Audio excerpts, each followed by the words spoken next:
Hi, thank you for tuning in to the Finding Harmony podcast with me, your host, Harmony Slater.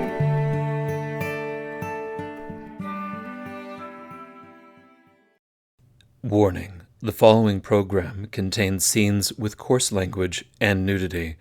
Listener discretion is advised.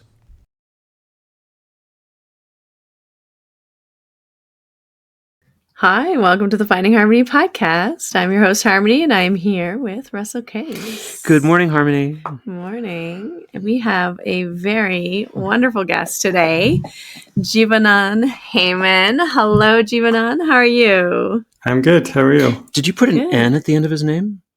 Jivanan? I think you might have. Jivanan. Yeah, that's kind of very northern of you. Northern Indian. Jivana is how I would say. Actually, northern they would even just say Jivan. Actually, Jivan, yeah, Jivan. Right. Jivana usually. It's more southern. Jivana. My teacher is southern. You said Jivanan. Who was your teacher? Swami Satchidananda was my teacher. Personally, integral yoga. Yeah, really. Oh, amazing. Yeah. I read in your notes that your grandmother was an That's aficionado, or did she have a deep relationship with the whole community? Yeah, she was a student of his as well. She was also a student of Krishnamurti. She lived here in LA in Southern California, in the 50s and 60s, and they were both teaching here. And so she would study with both of them in person. And then, she never really committed, I'd say, to either one as a teacher, though. But she had a regular practice, for sure, and taught me. Okay. But then I kind of went back to yoga later and found him. Yeah. So it was like, it's like, wait, I know this teaching. And it was funny to go back to him again. That's so cool. It was like a full circle. Yeah. It's upsetting, though, because there's been a lot of revelations about abuse in that lineage recently. So I'm just kind of, I say he's my teacher, but also been really struggling with that, relationship. So, as have we. Yeah. Yes, I'm sure. Yeah, exactly. Yeah. Probably everyone in yoga, honestly. Yeah, at some level, it keeps showing up, right? Anyone related to a spiritual discipline, you build someone up into a kind of quasi-deity, and then you find out that they've been, taking money under the table from the Russian mob or whatever it is, and it's like, exactly. Disappointing, Guruji. Yeah, it's a nice way to put it. Disappointing. For sure. It's like if you're not practicing what you preach, like kind of feeling, that's what gets me. Mm-hmm. Yeah. Mm-hmm.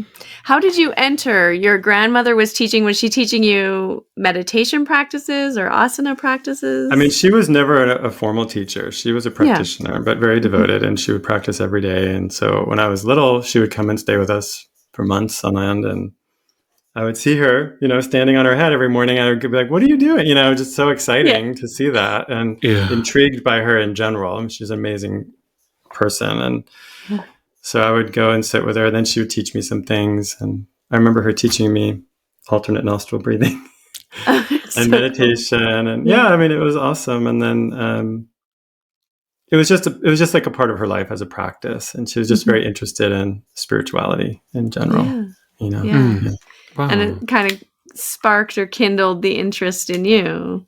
Yeah, it did. It was just with me. Like, I just remember, really, those are my earliest memories, I would say. They just stood out to me so much. Yeah. And I think because her presence was special, because she wasn't always there. She would come for like half the year, and it was like, I would look forward to that. And then she would make time for me. I had a big family. And so like she would make time for me alone. And that was really nice. Yeah. Can I just ask, what were the circumstances? She was retired and she was coming in just to stay, and she would choose grandchildren to stay with? No, she stayed with my mom. She's staying with our family, but we had 5 kids. She and my dad actually didn't really get along, and so she would have moved in otherwise. Like, she would have moved in with us. Yeah. But my dad didn't want her there full time, and so she would kind of come and go. Mm-hmm. She would always kind of have to go back home. And she for a was while.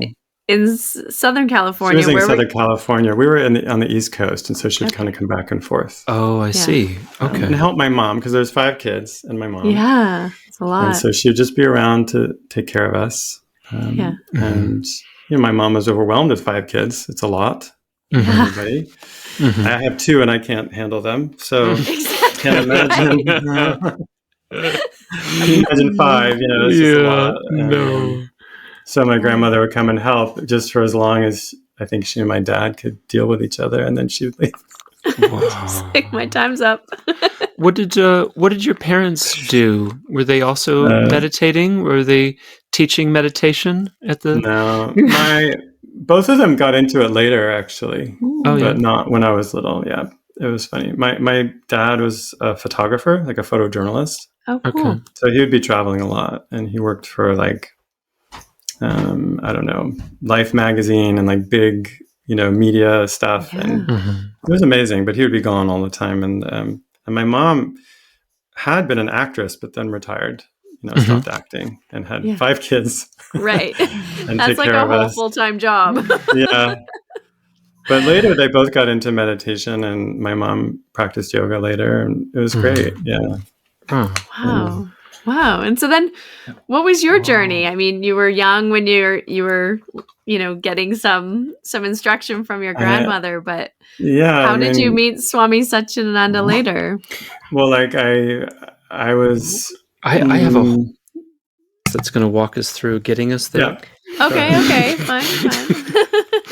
But we'll stay if linear. you want to jump past like the 30 years of activism and moving to San Francisco and his coming out journey, all of that, you can step on that. I like create a web. I know, but like you described yourself in your bio. Forgive me for outing you. But you described yourself as coming out and as a deeply closeted young boy in where you're growing up in Southern California, and then coming to the city, and that being a kind of really very important moment for you, and I think an important moment for any young man. Yeah, I wonder if I grew up on the East Coast for us. Oh, you did grow up on the East Coast. Yeah, but then I did move to San Francisco. Well, I came out when I went to college, actually. And did you go to school in the Bay Area, or? No, I went to school in Ohio. It's a long story, but I can like just an say Oberlin basically story. Exactly. Yes, yeah. Okay. I was Oberlin, and I was making my way slowly west. It just did not happen at once. Finally landed in San Francisco. Yeah. And had been. Well, actually, I was doing AIDS activism in college. I would go, I would go back to New York and attend ACT UP meetings then.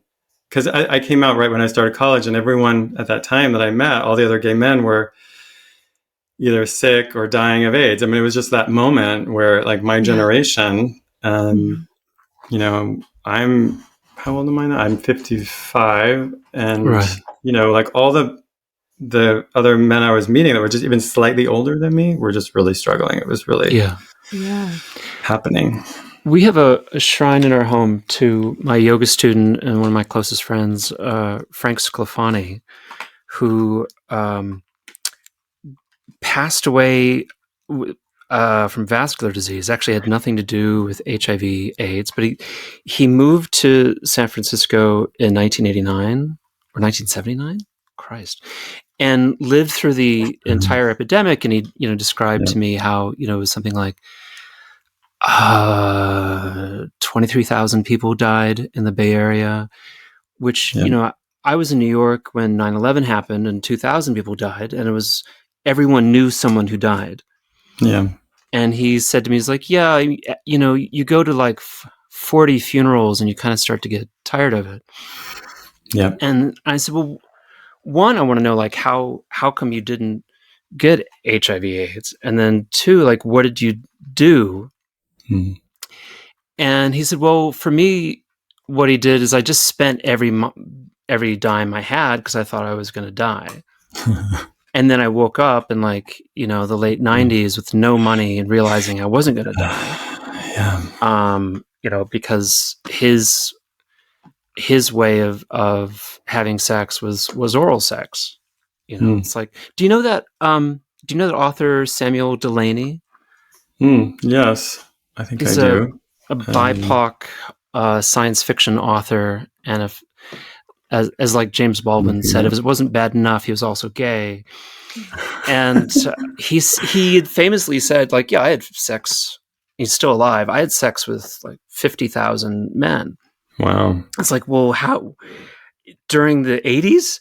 And he said, well, yeah, I have oral sex. So that's, I didn't get HIV/AIDS. I had oral sex. And so it was interesting to see like how, it was fascinating to see how like different lifestyles also deeply impacted your ability to survive. I think I was on the slightly younger end of that generation. So mostly by the time I came out, I don't know what year that was. I mean, it was already, we knew what AIDS was, because there was a time before that where people didn't know, and there was, you couldn't keep yourself safe because there was no concept of safe sex or safer sex. So by the time I came out and was actively having sex, we knew enough to keep ourselves safe. So that's how I avoided it. But most of the people I was meeting, I mean, even my generation, a lot of people still got HIV and AIDS. I mean, even though we knew enough, people either just didn't do it or just got it anyway, or through drug use. I mean, there was many other ways. But it's interesting you're asking, because most people don't go that deep into that one for me. Yeah. I mean, it's a lot. I mean, it makes me a little emotional, because when I think back, to that, it reminds me of COVID, actually, like the early days of COVID. Like, remember when you didn't know like how it was spread?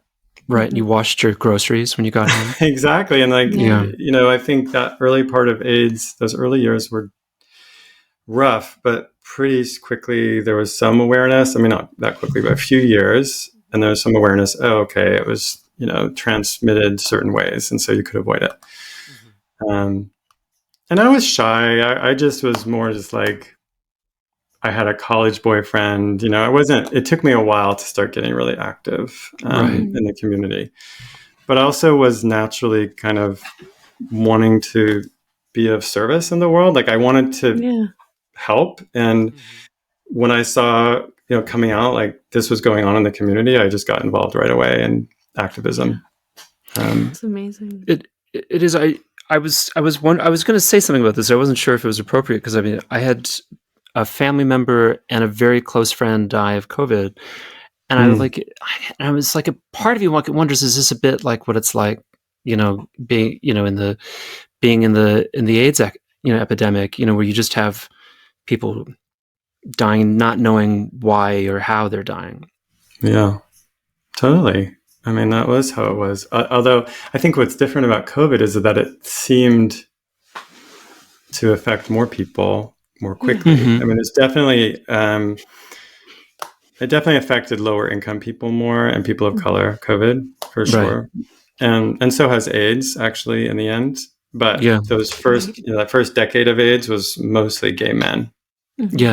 And so it was like it was a community that was already ostracized. And so I think the main difference I saw with COVID is just that COVID felt kind of like a universal thing. Like, oh, we're all going through this. Like, you could watch the news and hear about it, and like most people were struggling. But with that first 10 years of AIDS, it was like the media, the government didn't respond, didn't really, ignored it actively, like really, I mean, didn't want to support. I mean, there's actually recordings of some politicians saying like that it was good, let them die, basically, because there was such rampant homophobia.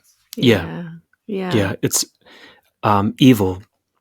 As an example of evil in the world is that kind of response.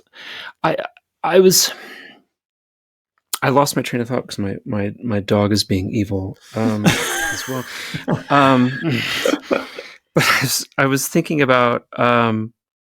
I don't remember what I was thinking about. I'm sorry. It must have been a very powerful experience, though, as you say, to enter into a community, to really step into an identity, and to be faced with tragedy and crisis and uncertainty and fear and sadness and grief and all of these very intense experiences and emotions. And I mean, you seem so like such a sensitive individual as well on top of that.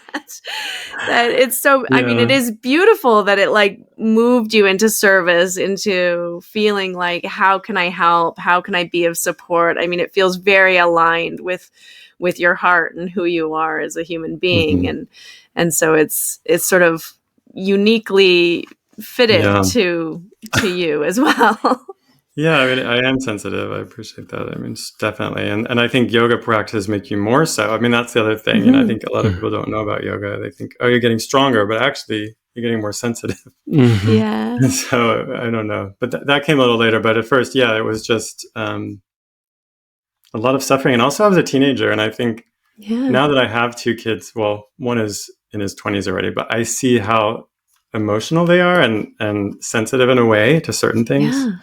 And how like a little thing gets bigger when you're a teenager. I don't know. So I remember it just reminds me of those days and how I was overwhelmed. Like I just, now I think when I'm older, it's kind of easier to think, to just see, oh, this is how life is. Like people get sick and die, and that's just unavoidable. But at the time, it was so shocking. And I was so mad. I was just so mad that, I don't know, I was like, I had what is it called? Like I was idealistic that I thought people would come and help. Like I thought, oh, if someone's hurt, then people just come and help them. Right.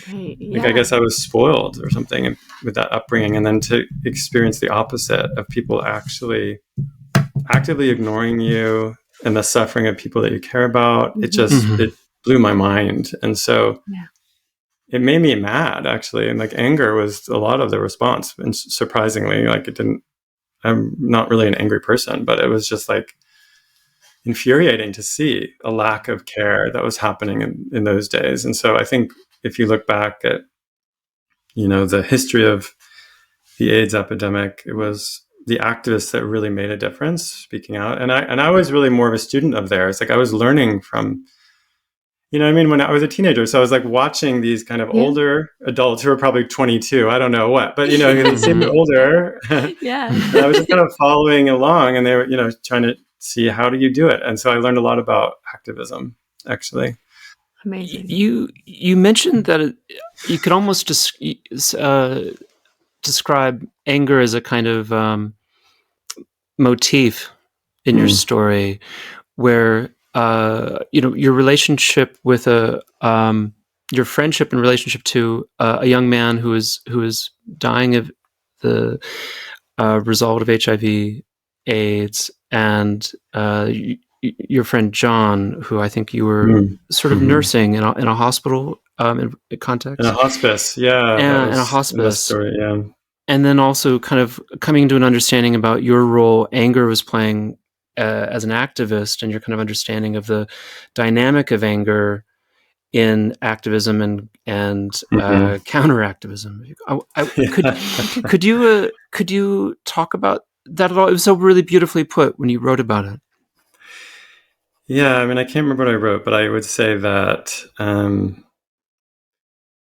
I think the thing about activism, I'll just say, is that people think activists are angry. And so you look at people marching on the street and you think, oh, they're angry people, or they're just upset about something. But in the end, what is the source of that anger is almost always love and care. And it's like they're angry, or I was angry because, like I said, people I cared about were suffering.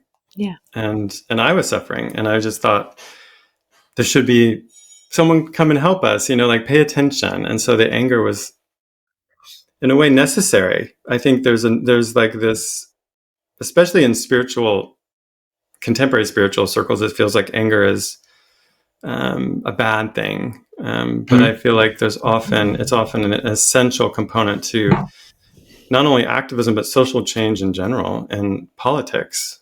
And I think if we could, for me, it was just important that I had the outlet of activism actually for that anger, because I was really mad. But I know the story you mentioned about John. I was volunteering at an AIDS hospice in San Francisco, and we were the same age, and he was dying in the hospice, and he was so mad. Like, I've just never met anyone who's so furious. And I mean, he had good reason to. Like, I think we were both 21 at the time.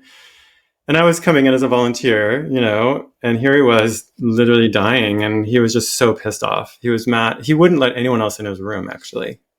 Wow. He finally let me come in just because we're the same age, and he kind of thought that was fun. Because mostly they're like, I don't know what, 30-year-olds running that hospice, who knows, but ancient. Yeah. But he felt like he could connect to me because we were the same age. And also I was patient with him. Like, I didn't mind him being angry. Like, I didn't respond. Like, when he got mad, he's literally screaming. He would be screaming and yelling and jumping. I think that's the scene I shared in my book, was him jumping up and down on his bed, like, because of the bed sores. Yeah, he had a condition that, his skin was inflamed all over. It was like bed sores, but it was worse. It was like everywhere, and he couldn't wear clothes. He was actually naked. Wow. Because any pressure on his skin would cause pain. So he was like jumping. Yeah. I don't know. He had the energy. He was supposedly dying, but he was like jumping up and down, kind of in a rage. It was like a rage, like a dancing rage that he had, just screaming, yelling, and like a fury. It was just one day, I remember. I mean, other days he would just yell. He had all the lights off, and he wouldn't let anyone in, and just yell at anyone who knocked on the door. I mean, wow. People have a right to die how they want, but it's like, I get it. When I was 21, I didn't want to die. No. Yeah. I was thinking about that.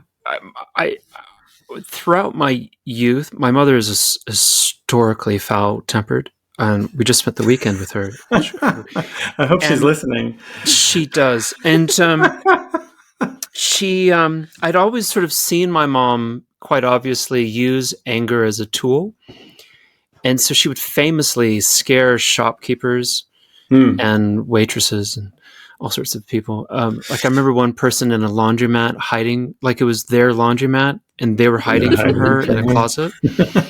Just they got into the closet to hide from her. And then, she'd be so furious, and then she would turn around and then just like be cool, and we'd go to the car and everything was fine. And it was like, just turn on a dime like that. So she was clearly, using it. But at the same, like, whenever I do that, I just feel like this great swell or vibration like come through my life and consciousness. Like, it's very disturbing, to let the horses go.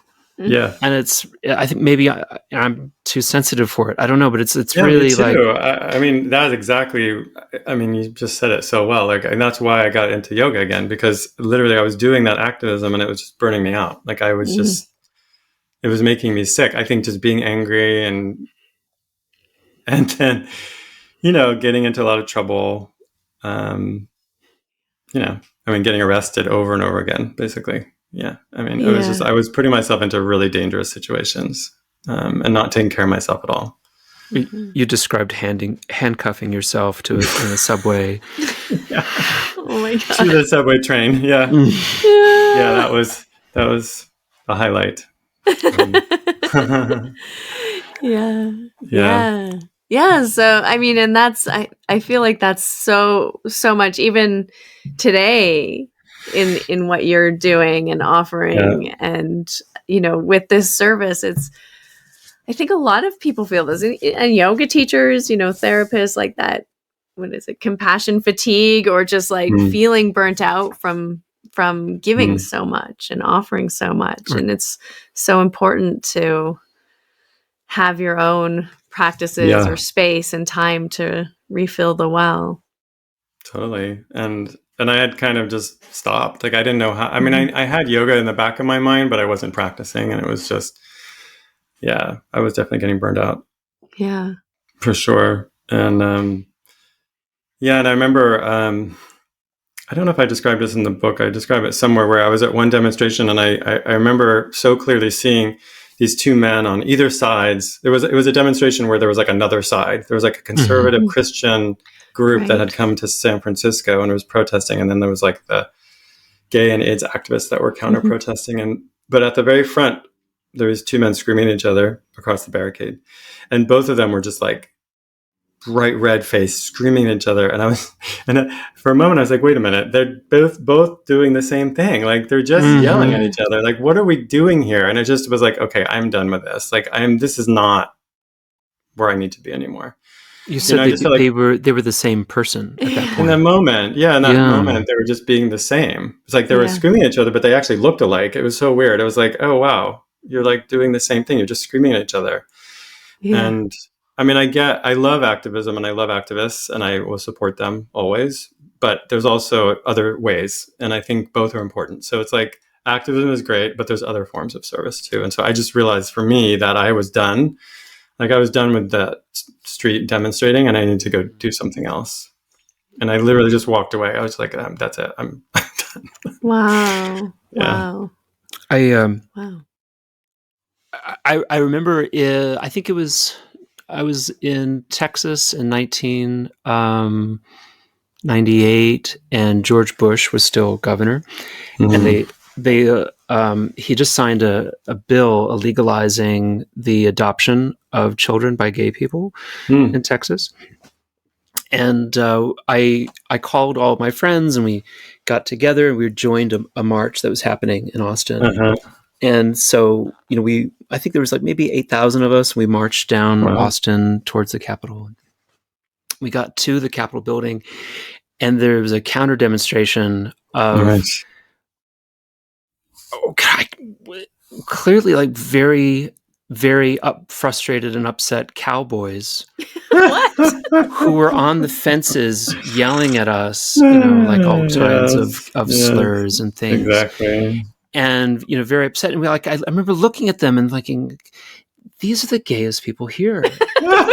This is so butch. And so we started spraying water at them to kind of cool them off. And that didn't help things whatsoever. They were so insulted. But when I was doing that, I was becoming very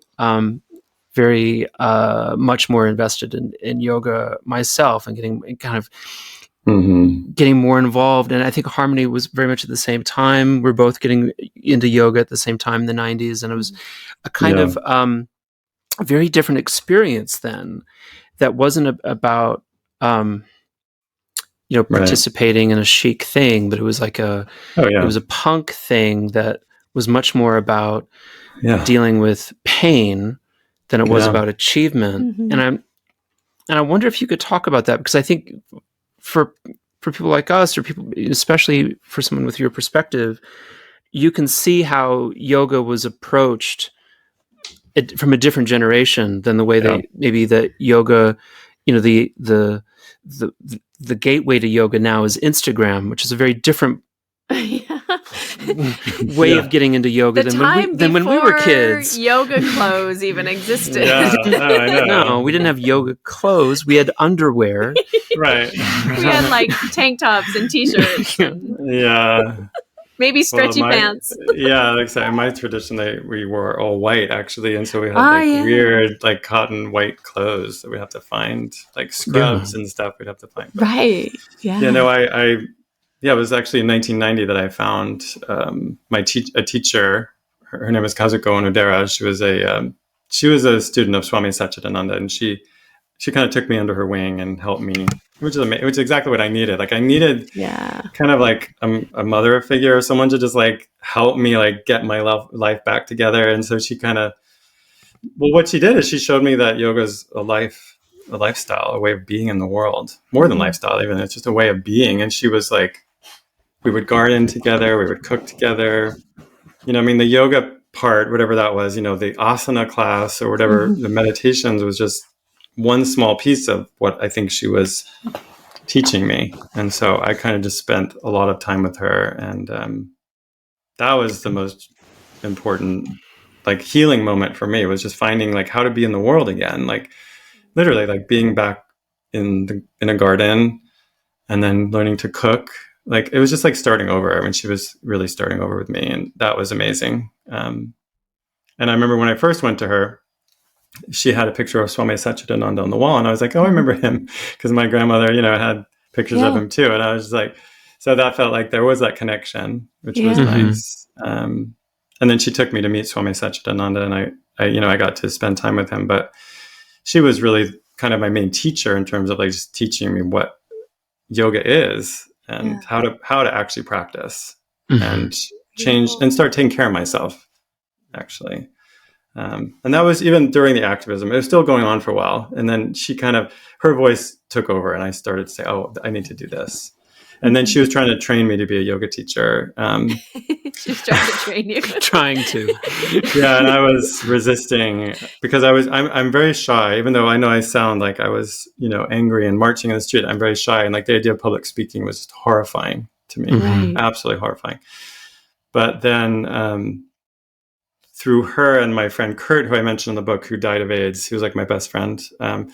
He really pressured me into taking a teacher training. And so she kind of trained me to teach. And then finally I just went and took like a 200-hour and knowing, okay, I'll just do this so I can teach yoga to people with HIV and AIDS. Like I just wanted to share it back with that community. And that was the goal.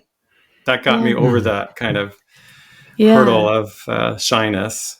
Yeah. I mean, that's again, it's like when there's a reason why that's more powerful than our fear, it helps to move us over that bridge of inhibition, right? Exactly. I was watching, there was a moment in last week's episode of Succession that was really kind of very subtle and surprising. I don't watch that show, but I should. Yeah. It's full of hateful people. And there's a moment where the main character, Kendall, is about to go on stage, and he did this very subtle thing where he pressed underneath his brows, which is something that, and then he pressed there. Then he pressed his third eye, but he pressed underneath his brows, which is a technique that they use in Paramahamsa Yogananda's school to try and it's calming, but you start to see little lights in your eyes and you concentrate on those lights. And I was like, it's just such a very kind of subtle way of showing the real kookiness of that character. But it also reminded me of how very different yoga looked when we were coming up. Like it was so much more about finding a vibration and pursuing that. And that was about changing your reactions to stimula rather than getting your foot behind your head and making your body do something to appear more like yoga. Yeah. And you described that, I think, that your experience with yoga was adapting the body to the pose versus adapting the yoga to the body. And we are talking about your book today, Yoga Revolution, building a practice of courage and compassion. And it's we could talk about all the books. We could talk about all the books. Yeah. And it was just such a wonderful phrase. And I wonder if you could talk about that more for us. Yeah, I mean, I think it's something like adapting the pose to the person instead of the person to the pose. Because I feel like that is what happened. Yeah, it's like, I mean, it came out of that experience of sharing yoga with the HIV/AIDS community, and immediately it was clear to me that the way I'd been trained to teach wasn't going to work. Right. And luckily, I mean, in that tradition of integral yoga, there was a lot of yoga therapy, and so there was so I had access to some teachers, like I don't know if you know Nischala Devi or Yanni Chapman. Mm-hmm. They were kind of early yoga therapy people. Nischala has like an amazing translation of the Yoga Sutras that you might be familiar with. But anyway, and I got to work with Dean Ornish. I don't know if you know Dean Ornish. He did a heart disease program. I got to teach for him his heart disease program. And so there was already, actually they worked together. So Nischala created the yoga program for him. Oh, beautiful. Oh, I see. Yeah. But they kind of showed me. Also a devotee of Swami Satchidananda too. Yes. Right, exactly. It was all through this same school that I met all these people. But I saw it myself, like, oh, wow, my students need something different. Like, this isn't going to work. Like, whatever I had been doing myself, I was pretty strong and flexible those days myself, and I could do all kinds of things. And I was like, that's not what they need, and that's not what they want or can do, or even get on the floor. Like I had students who were already in the chair, practicing the chair. Yeah. I had many students that were dying back then. I mean, there was just, back then AIDS it was very hard to survive. Yeah. And so it was very clear to me that I had to adapt the practice. And also, more than that, though, I would just say that we weren't just doing asana, like you said. I mean, I think I had a different intention with the classes. The main classes I taught in a hospital, Davies Medical Center, which is in the Castro district of San Francisco. I taught there for like yoga for HIV/AIDS for like, I don't even know, 15 years or something. And there was like a 2-hour session, and we'd spend, 45 minutes or so just talking. And sometimes just checking in, because it was all the same people that would come back actually a couple times a week we would meet. And then sometimes we'd read through the sutras and the Gita, and we would just read a little bit and talk about it. And that was, to me, the most powerful part, and then we would do a practice, but it was like connecting with them, creating community. That's what yoga is about for me, mostly. It's that circle that we created in those rooms, and a sense of connection. Because I think a lot of people also felt really isolated, which is so painful. Yeah, it's. I think it's so powerful to have, whether it's a teacher or a coach or a therapist, but somebody who's actually holding a presence and that space and listening and in a non-judgmental way, in a way that's, filled with unconditional acceptance and positive regard. And that experience, I mean, even outside of, stretching your body in any kind of way, just that experience alone for, I don't know, 90% of the population, like a lot of people, is so healing and really transformative, because, we don't experience that kind of active listening and active presence and that kind of ability to be open with ourselves, with other people. It's so beautiful. Yeah. I love that, actually. And I feel like that to me is the role of a yoga teacher. And I don't think that's really what most people think of as a yoga teacher today. Yeah. It's like holding space in that way. Yeah. To me, there's a lot of judgment and performance involved with yoga these days. Yeah, and rules like this is the right way, this is the wrong way, and people shake their finger at you. Spread your toes, spread your fingers. I don't know, like all kinds of things. Open palm, closed palm. I'm pretty sure it's about having a sensation and then how you respond to that sensation. I'm pretty sure whatever the fucking posture was, it didn't matter. It doesn't matter. And especially, I think, I had a gift from my students because they were literally dying. I mean, many of them were literally dying. And it's like, what's important? What's important? Does it matter what shape you make with your body? Or are you just wanting to be comfortable, relaxed, peaceful, connected? Do you want to feel like, I don't know, that you're being seen? Held. That you matter? What? Like held in that space, right? Exactly. So that you can release and let go. That you're right. That it is such a gift and such a privilege to hold space for someone through that process of dying. But the thing is, we're all dying, so it's like I was going to say we're all dying, but I mean, we can wait and do it at the end, or we can just start doing it now. Totally, I love it. You'd mentioned when I was reading this, I made a snide remark to myself earlier today. I was reading about a friend, your friend, who was very angry that he was dying, and I said, what is there to be angry about? I'm just like, thank God it's over. Can we say that? But I mean, I think it's about. I think we're talking about John again. It was his age, Yeah. to die in your early 20s is frustrating. Yeah. And I think it just feels like, wait, I didn't get a chance, like I didn't get a chance to live my life. Because I know now, I mean, I'm in my mid 50s. I feel very different. Yeah. I still don't want to die. And now, like, as my body struggles with different problems, it's very real. Like, oh, wow, this body is changing and it's going to go. Yeah.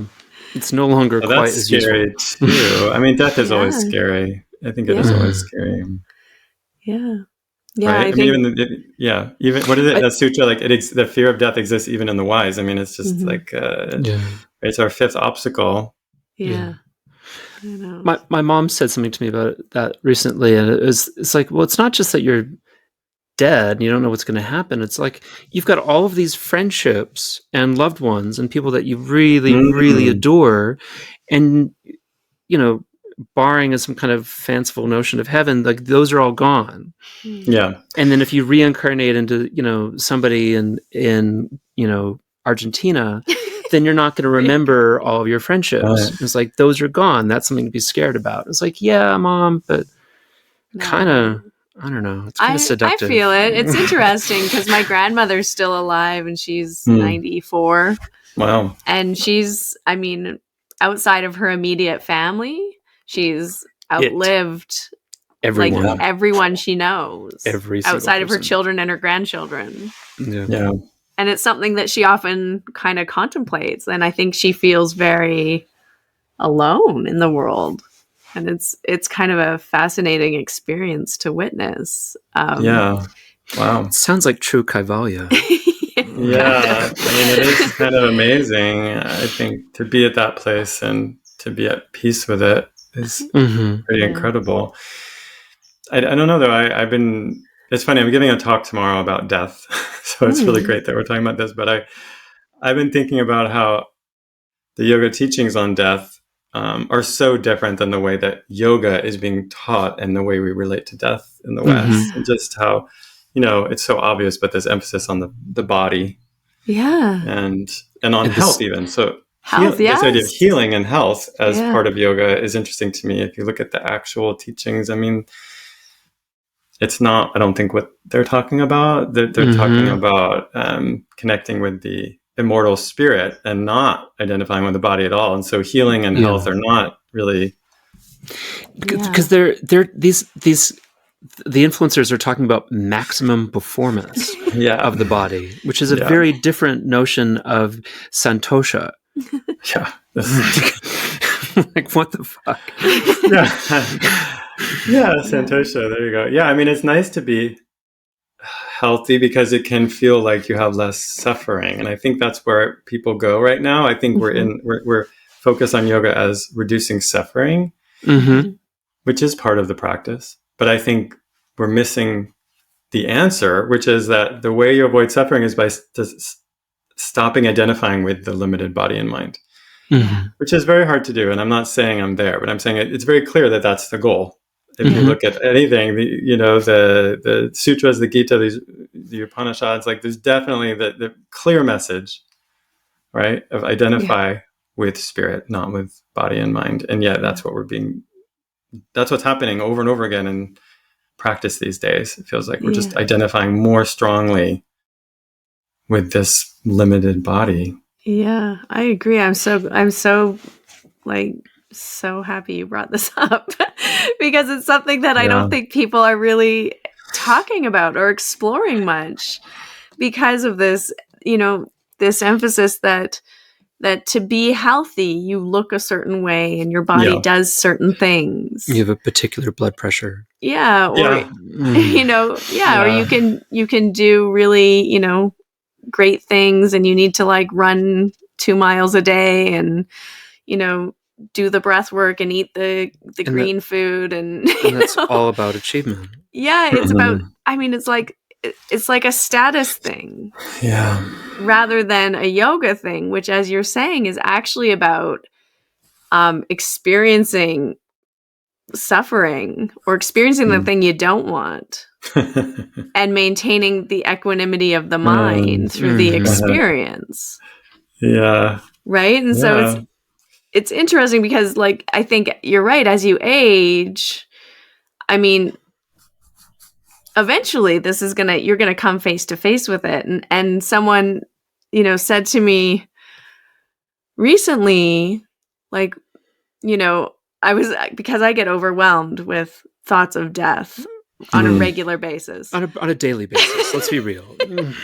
Consumed with. But that's great. That's great. Can I just say, I just want to congratulate you, because I'm serious. Because what I find is that the world is divided in half between people who never think about death and people who think about it all the time. Yeah. And I'm in your camp. Like, I think about it all the time. Yeah. And it can be debilitating sometimes, but I think there's an honesty to that I really appreciate. Yeah. Yeah. And someone said to me, I was saying this, like, I'm feeling very, like, overcome with just the immensity of everything, like, of death, of, like, what that experience is like. And sometimes you can kind of almost drop into, like, that void. It's so exciting. No, but it's not. I mean, it is and it isn't. It's but it is, like, a very, very fascinating meditation to do. And I said, so what does it matter? What does anything matter when you get to that place where it's seriously nothingness? Well, no. What does anything matter? He has a quote here about Krishna, and what Krishna tells us: in the meantime, devote yourself to your family, to building wealth, to building love, and then, like, okay. Well, we're gonna get to that, but then. And someone said to me, well, don't you want to, like, live the years that you have in a way that's where you're healthy? And I was like, I mean, yeah. I mean, you want to be healthy, but it seems almost like a what do you call it? A Sisyphean. Right. Yeah, nice. Exercise of. It is, yes. Because eventually it catches up with everyone. And I think that's when you meditate on death, you understand, like, it's either catching up with me today, tomorrow, 20 years from now, 50 years from now. Yeah, what are you running from? What's catching up with you? That's the thing, like, it's, right? And so it's just interesting because eventually you have to face it. Eventually you can't run from it anymore. And it doesn't matter how many miles you run and how many green smoothies you drink and how many asanas you do and how long you hold your breath, or, whatever you're measuring your success and health and yoga practice by, eventually it's going to catch you. Yes. But I think, I mean, I agree with that. I think about that all the time. But I think the point of it is at least in yoga, is to realize the part of you that's eternal. And so, like, what I love about the sutras in particular, like, I know the sutras are getting a bad rap these days, but the sutras to me are very clear, and especially because it's a dualistic philosophy. And so my brain, I'm a Gemini too, so my brain works that way. Like, I can think of two things. Yes, you are too? Yeah, me too. So for me, that helps. And so, Patanjali is very clear, right? There's creation, like this natural world, and then there's Purusha, spirit, and that we wrongly identify with creation, and we should shift that to identifying with spirit. And that's why we're alive. Like, that we're alive to have that realization. Yeah. And that without the separation, we can't see it so clearly. And I mean, that helps me in a way. Yeah. Because it does feel a little bit, well, you're reminding me of, it's like existentialism, is that what you're describing, right? Of, like, Sartre and Jean-Paul Sartre. Being in nothingness. Yeah, I mean, that's all fine and good, but I think that the yoga is saying, no, actually there is something eternal about us. Honestly, when I had so many friends die in my 20s, I really was there. I was like, what the heck? How can I live? Why am I here? Why? I mean, I was facing it at a very young age. I think people in their 70s, 80s, and 90s have that experience of all their friends dying. But to have that in my 20s made me have these spiritual questions, facing them in a way that I didn't want to. But, and I was probably more evolved then than I am now. Like, I feel like I've slipped back, you know what I mean? Like, back into routine. But, like, at that time, I can think back to it being very clear, that that's what spirituality is for. I mean, that's why we have this practice. That's what these teachings are there for. And we misuse them. That makes me mad, and we twist them to fit into our everyday life when it's not. It's about something else, Yeah. I love that, because it is sort of the light, right? It is the hope. It is the thing that ultimately takes you out of that abyss or that darkness, is that connection to spirit. Go back in. and that interconnectedness then to life and to all life and to life as like a big concept or like a big thing, like prana, right? That's uniting us all. I have another idea. I actually, when I really think about it, if I get upset, like where I feel like you're going, I realize that actually I'm looking at it backwards, and that I am already that. That this is spirit, that I'm, that is me, and I'm experiencing it as spirit now. And this other piece is temporary, and it's not, I don't mean to say it's not important, but it's not permanent, and it's changing. But the things that do matter to me, like how I feel about my family and other people or my dog or whatever, that is an eternal thing. That is the truth. And that's not going to go away. I love that. I think about this notion of Purusha and Prakriti, kind of like music, where you have, like Miles Davis says, like music is the space between notes. Yeah. And so you're there in this kind of vibrating consciousness, observing sound kind of open and collapse in different variations and patterns. And so we're this kind of vibrating consciousness, observing Jivana,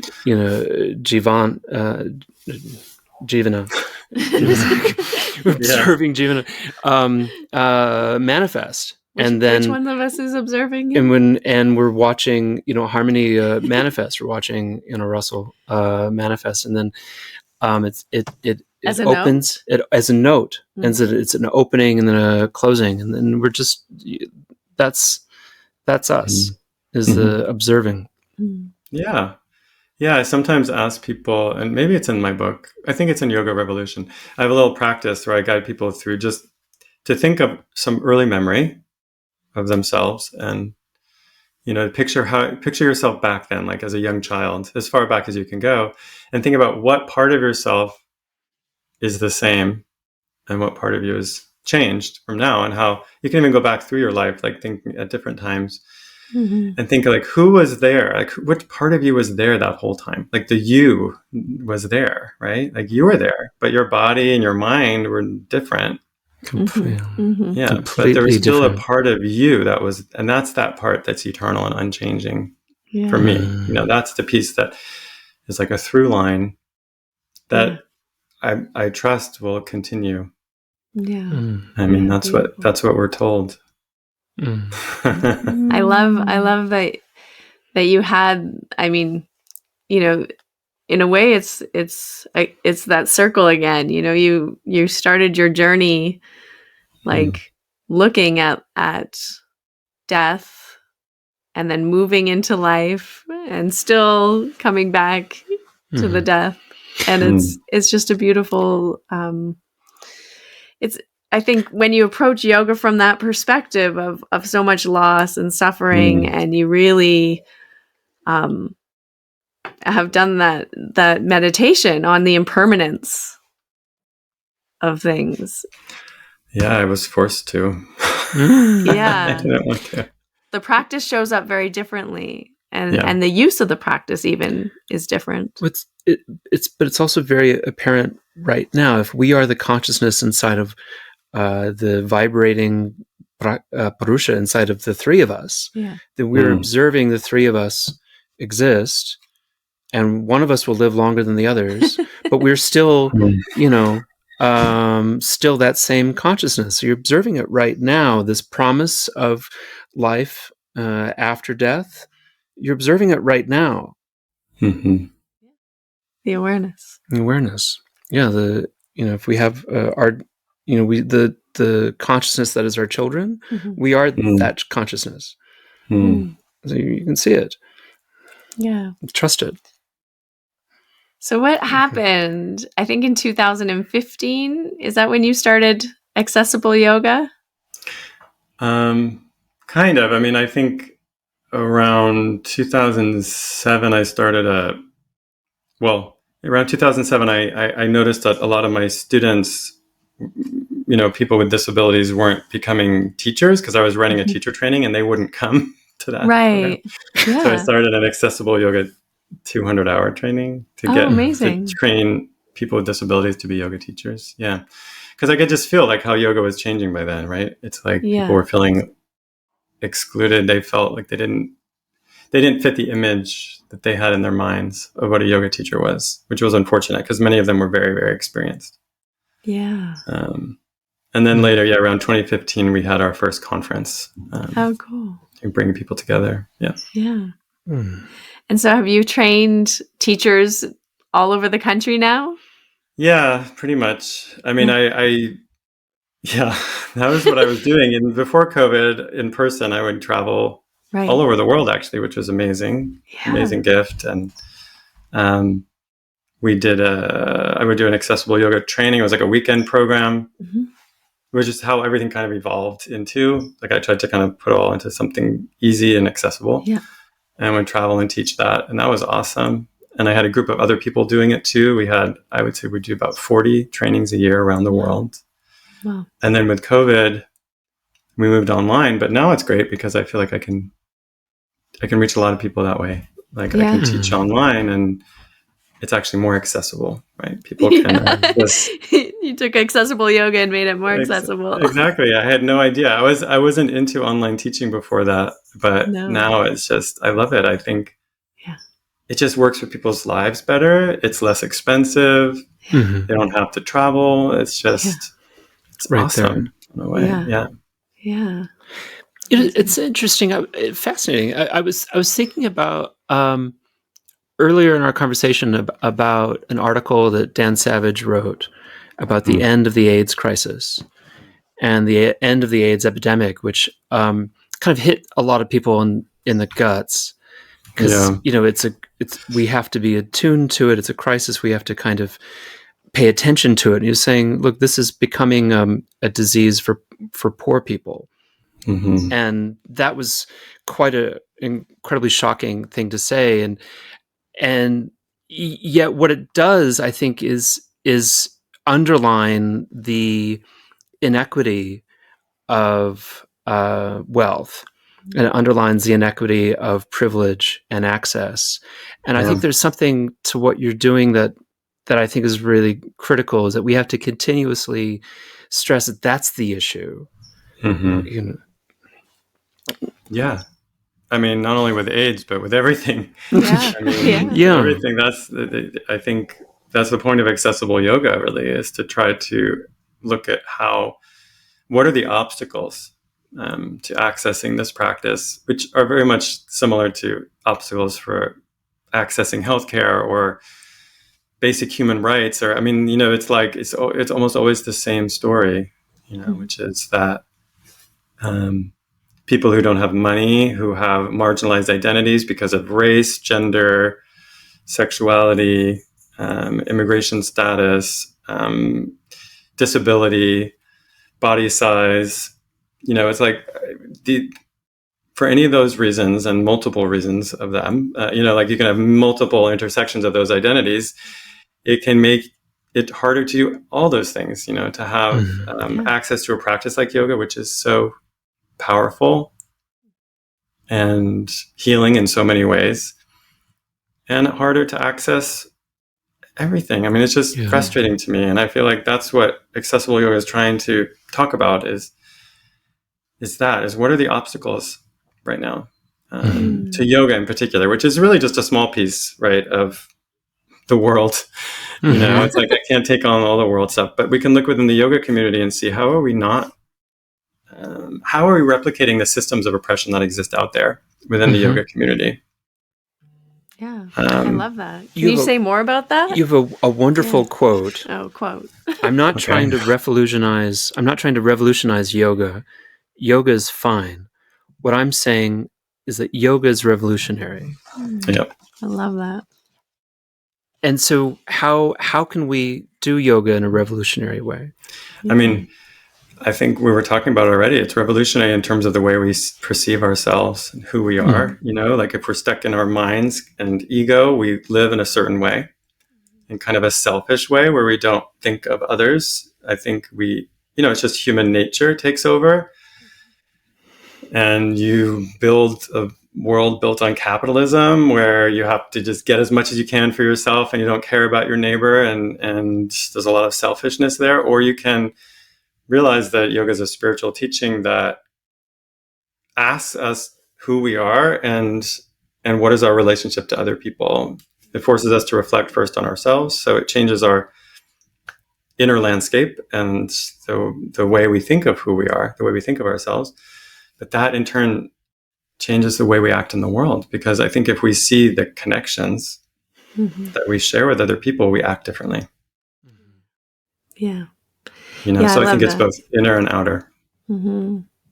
Yeah, and it's so important. I was doing an Instagram live earlier today for Yoga Gives Back, and she was asking me sort of something about like what keeps me on the spiritual path, and I was. Sometimes when people ask you things, you say things that surprise even yourself. Yeah. All the time. But I was saying, it was like, what keeps you on the spiritual path, or what makes you feel that the spiritual path is a path of service, something like that. And I was saying, for me, the practice is exactly what we're talking about, right? Like connecting to spirit, connecting into that heart. And when you really feel people from the heart, you realize that you're the same and that you are connected. And I loved even that image of the two men yelling at each other, because the whole world is like that, right? We're just a mirror all the time. It's just that Indra's net, right? We're just reflecting each other all the time. And when we truly can drop into that space and feel from that space, then, that can end wars, right? That can end conflicts. That can create a beautiful world, because instead of having like the yelling going on, we can feel the pain underneath the conflict. We can feel the fear. We can feel all the stuff that's below the presentation, and especially when we sanction and illegalize social media. That'll be helpful. That'll be good. I love social media, but I agree. I think you're right. Even in the Gita, it talks about Krishna talks about that. It talks about how he talks about being enlightened, and he says, you see spirit everywhere. And then he says, he goes on, this is in chapter 6, and he says, then you see the same self in everything and in everyone, and you feel other people's pain and pleasure as your own.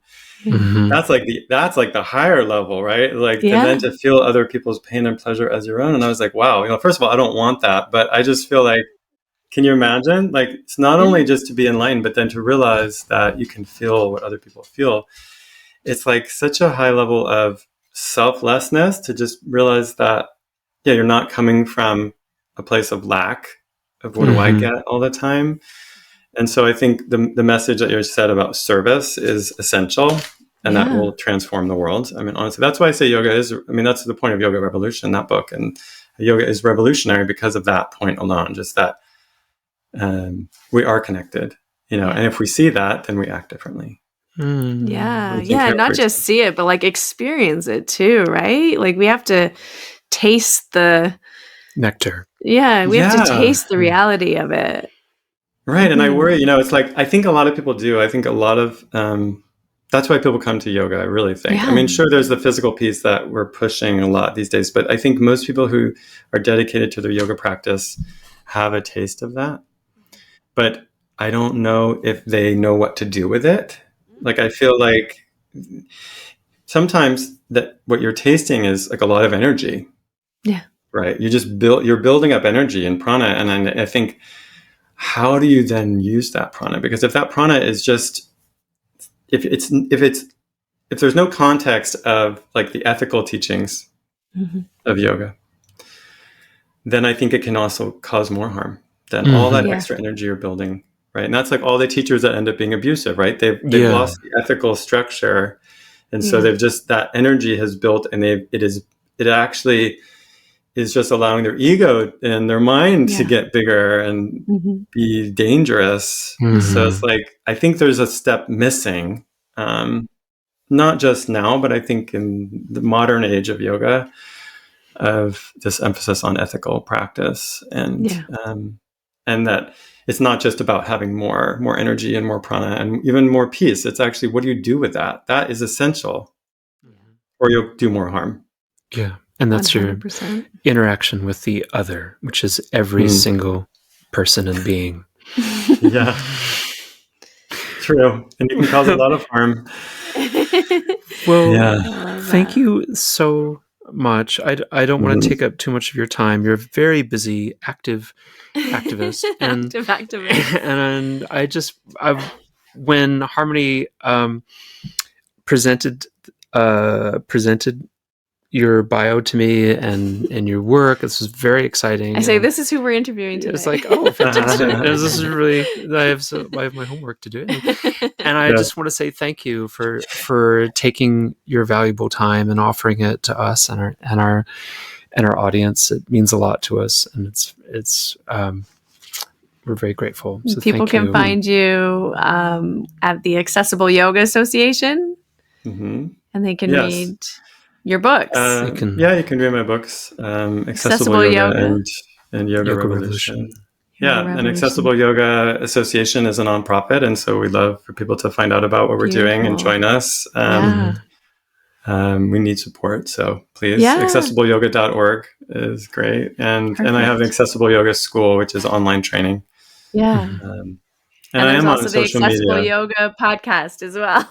Well, yes, which right now my friend Anjali Rao is doing such a beautiful job there with the Love of Yoga podcast. But I appreciate you having me, and thank you for all those great questions. I really enjoyed that exploration of my youth. That part in particular was a surprise, but it's always nice to surprise. It's good for me to remember. Thanks for that. I'm very kind of biography oriented. That's my contribution to the show. He likes to keep it in a linear way, in a linear biographical information. That's what I like to distribute to our audience. Awesome. I think it shares also like a very rich, I don't know, it's very rich. It's an experience that not so many yoga teachers out there are able to talk about or speak to, and it's incredible. It's incredible, and it really, I think. In other words, I'm old. I think. No, it just informs. It informs all that you do. We are the same generation. Yes. I'm afraid. Yes. Thank you both. It was fun talking to you. Yeah, we're very grateful. Thank you. Thanks for listening to this episode of Finding Harmony. With me, your host, Harmony Slater. You can find out more information on my website, harmonyslater.com, and I look forward to connecting with you again soon.